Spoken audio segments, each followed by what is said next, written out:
پیش از همه به همه این نورسان و جوانان که در این محفل فرهنگی بسیار زیبا، بسیار سطح بلند و در یک مدت کوتاه در بین 10 روز چنین چهاربینی تیار کردن کاری آسان نیست. احسن آفرین میگم. مخصوصا باز در ناحیه دوردست کوهستان چنین چهاربینی ها چنین محفل گذراندن کاری سهل و آسان نیست. احسن آفرین با همه شما، با همه صنعتکارانی که در اینجا برآمد کردن، اهل فرهنگ، با همه بسته‌کاران، با همه آنهایی که راهبران این چهاربینی میnnتداری خود را بیان میکنم. من میفهمم که وقتم کوتاه بود، لیکن میارزد که مردم ما خرسندی کند، چون که 30 سالگی جشن این تقدیر ملت تاجیک است. این جشن بسیار مقدس و تاریخی مردم تاجیکستان است و این را ما هیچگاه فراموش نکنیم. و آنهایی که امروز اشتراک کردن، مثلا نورسان و جوانان، هیچگاه از خاطر فراموش نمی کنند.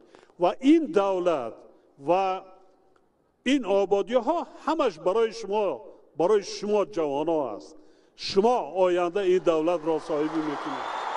شما و تنها شما، همه زحمت ها برای شما است. نورسان و جوانان امروزه ما همه زحمت ها را برای شما جوانان، نورسان و جوانان امروزه کرده ایستادیم. ما زحمت کشیده جوانان را تربیت کرده ایستادیم. مخصوصا جوان مردا که امنیت ملت و دولت را آنها حمایتگر هستند. ما شما را اگر جوانان نباشند این چهاربینی این محفل هم نمیشه.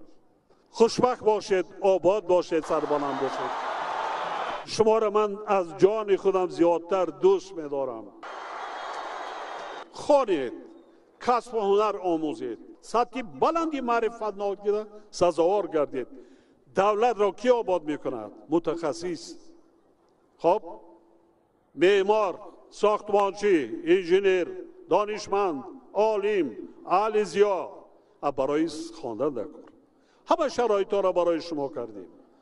ملتی که سطح معرفت ناکش بلند است، ملتی که سطح سواد ناکش بلند است، در نزد یگان کسی دیگر سرخم نمی کند.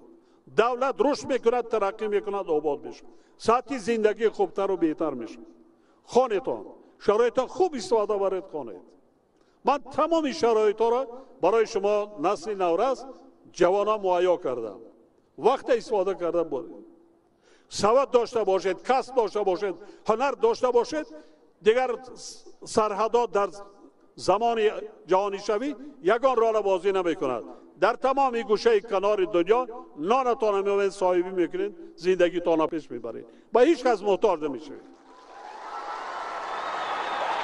بار دیگر جشن 30 سالگی استقلالیت دولتی جمهوری تاجیکستان با کل مردم وادی ایران، با شما حاضرین محترم تبریک و تهنیت میگم. هرچی آرزوی آمالی که در دل و نیتتان دارید همان نصیب گردانتونه. خدا کند که دولت ما عصرهای عصر، هزار سالها صاحب استقلالیت آزادی باشد و جاویدان باشد. تاجیکستان به پیش. سلامت باشید. به نقش وطن پیرهن از خویشتنم نیست، بر سر ننهم آنچه کلاهی وطنم نیست. من وارث جمشیدم و فرزندی تهمتن، عاریتی بگونه سزاواری تنم نیست. این اطلسی ابریشمی ما اطلسی دنیاست، نوری نظری مادری دلسوز هویداست. در نسخه خورشید نگارینه گلبر، خطلان و حصار است به هم سلسله پیوند. از مهری وطن هست متاعی دل و جانم، من سر به تگی پرچمی بیگانه نمانم.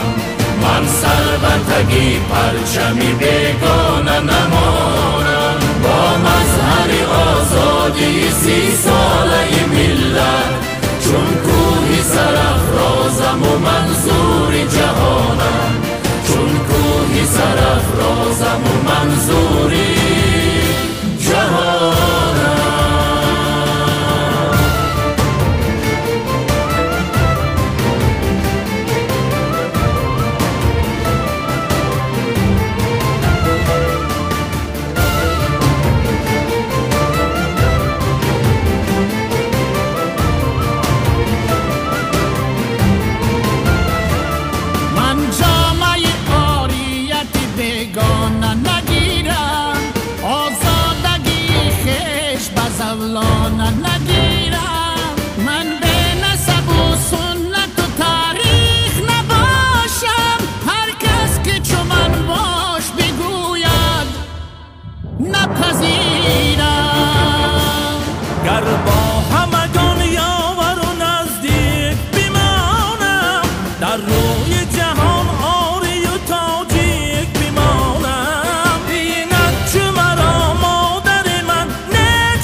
سربتگی پرچمی بیگانه نمانم من سربتگی پرچمی بیگانه نمانم با مظهر آزادی 30 ساله ملت چون کوهی سرافرازم و منظور جهانم چون کوهی سرافرازم و منظور جهانم